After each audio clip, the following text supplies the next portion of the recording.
Hey guys, Dr. John Mark here. Let me see if I can get the lighting a little bit better. I might not be able to, but it's good enough. You can see me. All right. Well, we're here for another episode of a PT Masterclass. So here, Dr. John Mark and Dr. Stephen here from Simply Physio. So excited about today. I had a case that I want to go over. Actually, a lady that came in yesterday. And really going over how to position ourselves from the get-go to help to stop or help the people to commit to a plan of care and to help to stop people from dropping off after coming in 2 or 3 visits and what we really need to do as therapists to overcome objections that people have that ultimately influence them dropping off their plan of care early. And then oftentimes then they say physical therapy doesn't work, right? Because they tried it coming in 2 or 3 times, where if we had done a better job of communicating, there's a very good chance that a lot of these people would have stuck with their plan of care. So I know we talk about this as far as what we need to do to set the tone with some different terminology. And one of those is we talk about internal drivers, or you could call it an internal motivator. So do you mind sharing what that means to you? Yeah. When we use that phrase. Yeah. That's something that we talk a lot about in PT school as it is. All right, we had to pause the video, but we're back. So going back with the internal drivers, this is something that I know we talk about in going through school and even in the clinics going through evaluations, but before coming to Simply Physio, it was more you go through your entire evaluation, and then at the end you kind of throw out, oh yeah, what are your goals for therapy, and that's it, right? But coming into this situation, we start off with, hey, I want to basically line up the pain that you're having and what it's preventing you from doing. And once you make that connection, sometimes I don't even know that connection exists, and trying to really draw that correlation between you're hurting here or you're having issues with this, which is causing you not to be able to do XYZ, which you love to do. And once they make that connection, it makes their commitment to a plan of care and working with us just that much more special to them, and not to where they're like, I don't need to come in today, because they connect us with them being able to do what they want to do. I had a case yesterday, just as an example, thought we could go through as far as somebody getting started with us and helping to connect the dots to ultimately position us in a way that we're able to help this individual. So she's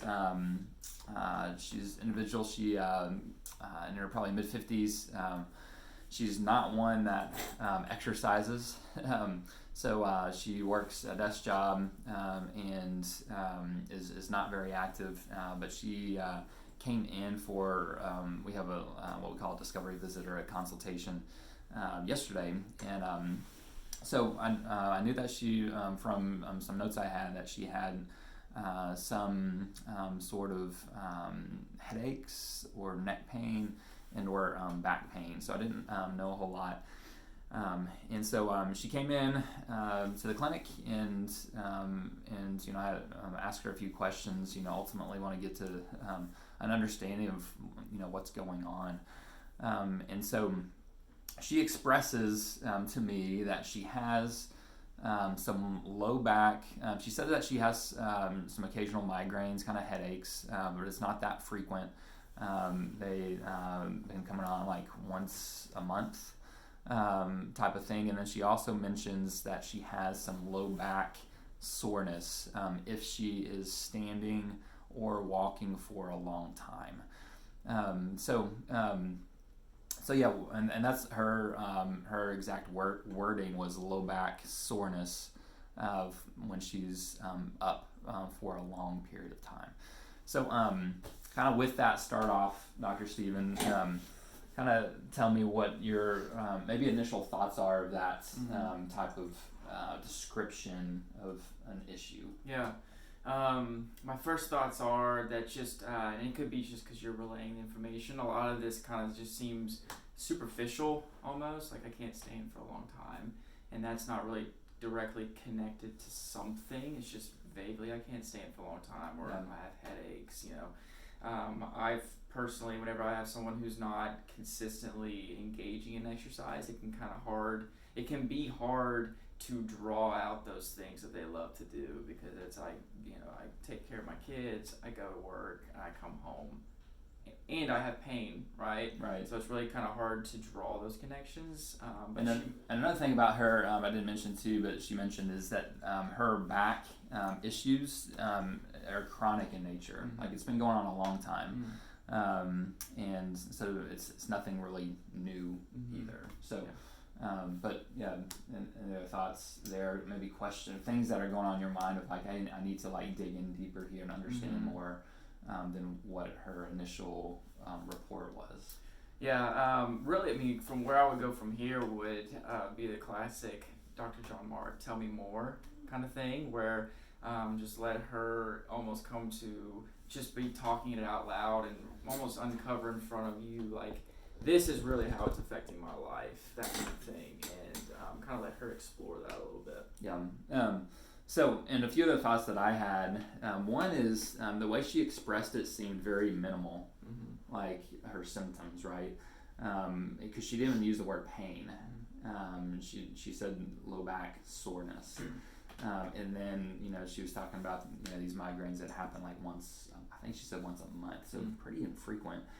And so a few questions that I, at least that I'm thinking that I need to understand is, there's a little bit of a disconnect, like for me.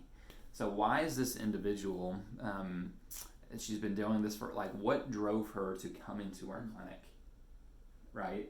Like, something had to happen with that motivated her, that inspired her, and she may not know. That's kind of the thing that can be difficult, is oftentimes people live busy lives, and so it could be just some sort of subconscious decision. But the way she came in with us, she wasn't referred. We have just a sandwich board and A-frame little chalkboard sign out front, and so she saw the sign, and so she walked in about a week ago and talked to the front office about setting up her consultation. So it was all it was all motivated by her. It wasn't somebody telling her that that she went to the doctor or anything. So that's like some questions that I would have, because I'm also thinking that like, what's going to inspire her, if it is really on this low level, what's going to motivate her to actually commit to a plan of care, right? And that's the ultimate obstacle that I see starting off. And if it is really that minor, then maybe she doesn't need a plan of care.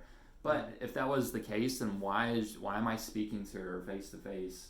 Like, something doesn't add up here as far as the case. You know? It's like we're having to play detective a little bit.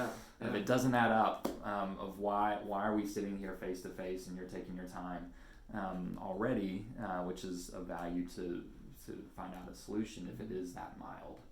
Yeah, that's something I've actually asked a patient before was, hey, you've been chronic back pain, right? It's years. So you've been dealing with this for years. It doesn't seem like, it's ramped up anytime recently. So asking her, why now? Like, why did you walk into our clinic?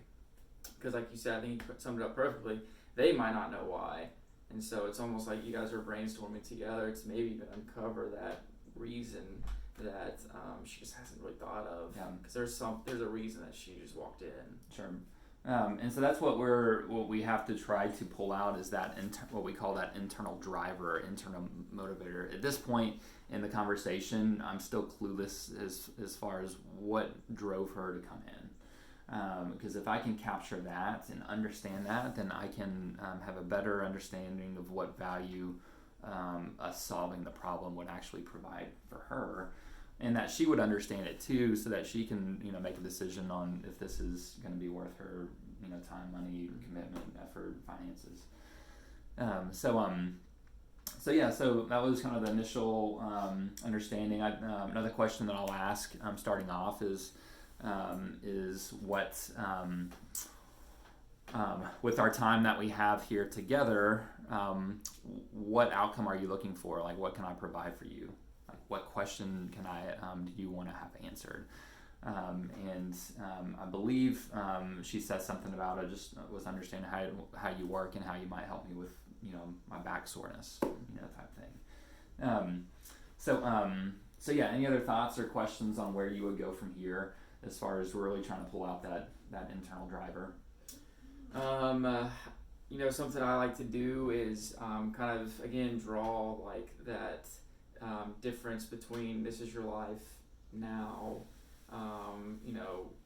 Let's say you don't have back pain. What are you doing, right? And that is another way to approach it. And maybe they're not able to pull out to the surface things that they're not able to do. But assuming you don't have this pain, what would you do? Yeah. Right. It's almost flipping the script a little bit. Yeah. So that is a great question. I'll say it a little bit differently. I'll say it something like, if we can solve this problem for you, how would that change your life? Like, what impact would that make if we could remove, this issue, this pain? What value would that bring to you? And get them thinking into what a life would be like, and without having to manage or deal with what issue they're coming in. Is kind of a similar question. Yeah. So kind of go back to the case. So she she had mentioned walking and standing. Mm-hmm. So she had mentioned some functional things. Oftentimes, I think most PTs recognize that we need to get beyond just the pain. That if somebody comes in and says, "Hey, I want to get rid of my back pain," that we need to dig in a little bit more. And I think as a profession, we do a decent job of going at least that next step. And so where I think most people would stop is when she says, because it limits my ability to stand and to walk, that oftentimes we would say, okay, that is it, right? Mm-hmm. That is the reason that what we need to solve, that functional, limitation. But for us, there's still kind of a piece with her. So as I started digging in more, I need to understand a little bit more about her lifestyle. And she's very sedentary. So she works at an insurance firm. So she sits all day, and then it sounds like she goes home, drives home, and then most of the time she's not doing much at the house either. She doesn't exercise regularly. I was trying to dig into a little bit more about her home life, and she does a little bit of taking care of the house, if you will, but that was at least what she had communicated there as far as her regular kind of routine. Mm-hmm. So I'm still kind of at this point of like, okay, I need to, if we're really going to go forward in a program, I feel like there needs to be a stronger value that we can provide than, for this lady for what she's described so far. And I still see there being some sort of disconnect of why are you here? Why are you choosing now to get this solved? Is another question I could ask her, as well, is, you've been dealing with this for a long time. And the nature of it, I asked to her as well, is like, hey, has it gotten worse here recently? Like, was there been some events that's maybe made it pick up in intensity that inspired her to come in? And she really didn't mention that either. And so still this like, okay, what's inspired you to want to actually get this resolved now? Yeah, any other questions, things that you would go to from here? One other comment or thought too that I find whenever I ask, what are you kind of limited with? I find that people are always looking for activities, and they forget about sleeping as an activity too. And I know chronic type things can affect sleep, and we know that sleep affects everything. No, that's a great point. And so even being like, hey, I'll even say like, hey, it doesn't have to be like rock climbing and crazy. It's just anything that you're not able to do well, and sleep is a big one, and that affects everything. So Yeah. Let me look at some of my notes here. So I went in to start asking a little bit more about her, like, understanding, like, her issues, and one thing that became helpful, especially if somebody's been dealing with chronic pain. Usually there's other things that have gone on too, kind of whether it be a difficulty with sleeping or somebody in their mid-50s, they're oftentimes dealing with other, either past injuries or surgeries. And so one thing I've started to do is to what we call a body scan. I'm not sure if I've used this terminology, but oftentimes PTs will ask, hey, are there any other injuries that you're dealing with? Are you having any pain anywhere else? And oftentimes people will say no, and then I'm sure we've all had cases where then a week or two go by, or maybe longer, and then they bring up some sort of past injury or some other ailment that would have been good information to know from the get-go, and you kind of wonder why they didn't ever mention that. So one way that what we can do to help bring things to the surface, more than just asking a kind of a vague, hey, are you dealing with any other pain right now, is to go point by point through the body of, she already mentioned back and neck. So I'd say, okay, client, are you having any shoulder pain? Say, tell me about, your hips, any pain in your hips, any pain in your knees. What about, your ankles, your feet? So making them actually have to think about these other areas, and whether people just think we don't have the time, or they're used to only bringing in one condition to their physician, whatever it is. There's if you ask them point by point, they're not going to deny. Most people won't deny an issue if you ask them specifically about a region of the body. So it goes into, she has knee pain, she has arthritis, and she talks about just what did she say about her doctor? She said some funny comment about arthritis, and she was like, okay, doctor, don't tell me any more about my osteoarthritis. And I think she was complaining maybe about a thumb or a knee, and her doctor told her it was arthritis, and she's like, okay, I don't need to know any more about arthritis. I know that's present. So, but she deals with some knee pain, and then she talks about also her ankle. She broke her ankle. Pretty severe injury about 4 years ago. She fell down some sort of embankment and had a bad ankle fracture that she gets regular cortisone injections for. Wow. So it's it still gives her issues that she has these regular injections. So we're starting to put together a little bit more about, hey, this is a little bit more than just a very mild back soreness. From what she first described. So then what I started to ask, I think I asked her, if we can help you with, it's more than just your back soreness, your headaches, if it's just your ability to move, and her goal is to get back to at least standing and walking better.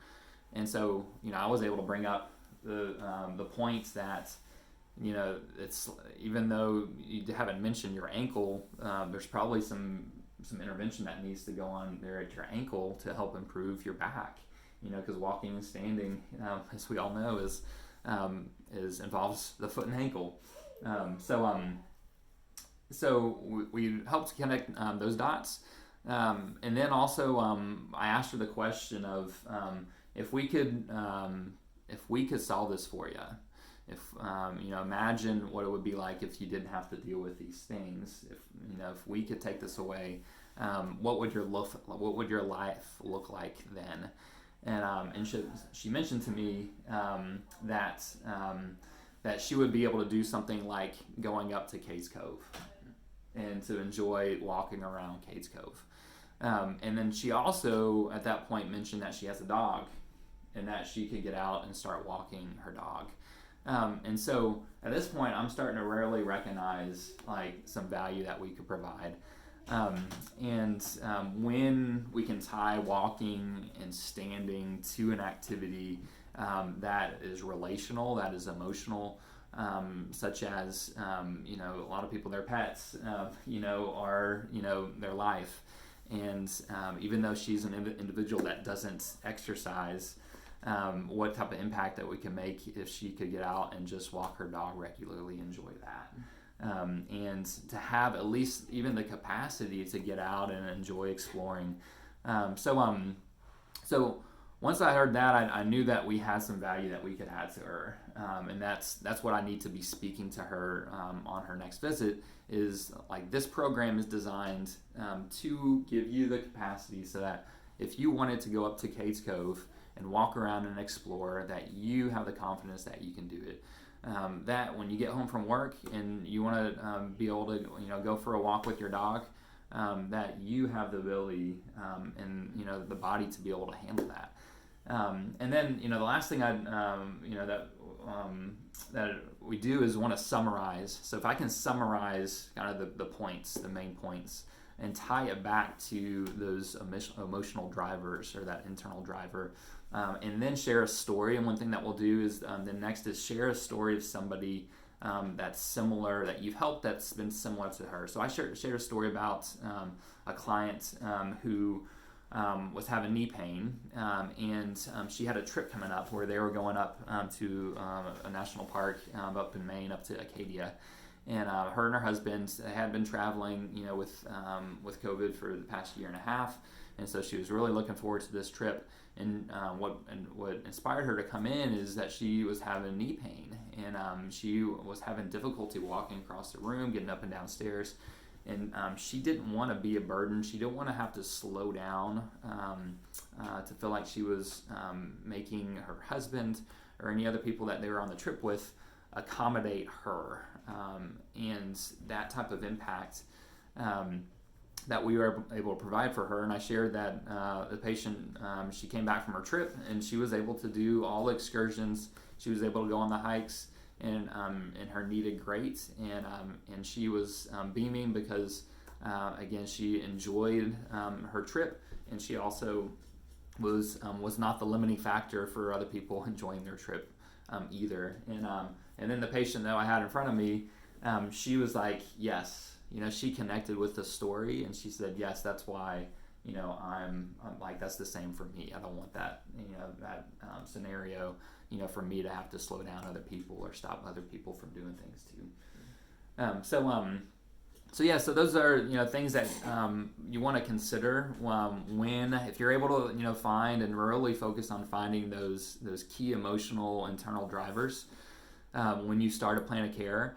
And then come back to them and remind them back of those drivers, the impact that it'll make with helping to keep somebody focused on the vision of the purpose of what we're providing. Will make a huge impact in keeping them on their plan of care and inspiring them, motivating them to continue showing up for their treatment sessions. So, any other thoughts? No, I mean, really, there's a big kind of learning curve for myself transitioning to this kind of way of thought, because, when you're talking to the patient, very little times do they care, right, about rotator cuff, blah, blah, blah. You're throwing all these anatomical things at them. And really, if you can just paint that picture, like we've talked about, and just give them that thought and idea to keep in mind for a goal, that's really what they care about, and that's why they're there to see you. So going through the examination myself, reminding myself that, it's good to give them all the information on what you're doing, but remembering to tie that back into why they're here. Don't just leave it like, okay, yeah, you're good, right? But why is all the things that you're talking about and finding, like you said, with the foot, how it ties into the back, and then Cades Cove, right? Don't just leave it as the foot affects your low back, and that's why you could be having low back pain. Tie it back into what they're there for, and it makes a huge impact. And it keeps people coming back to you and sticking with their plan of care. All right. Well, thank you. Thank you guys for tuning in here to the PT Masterclass here at Simply Physio, and look forward to the next episode. Bye.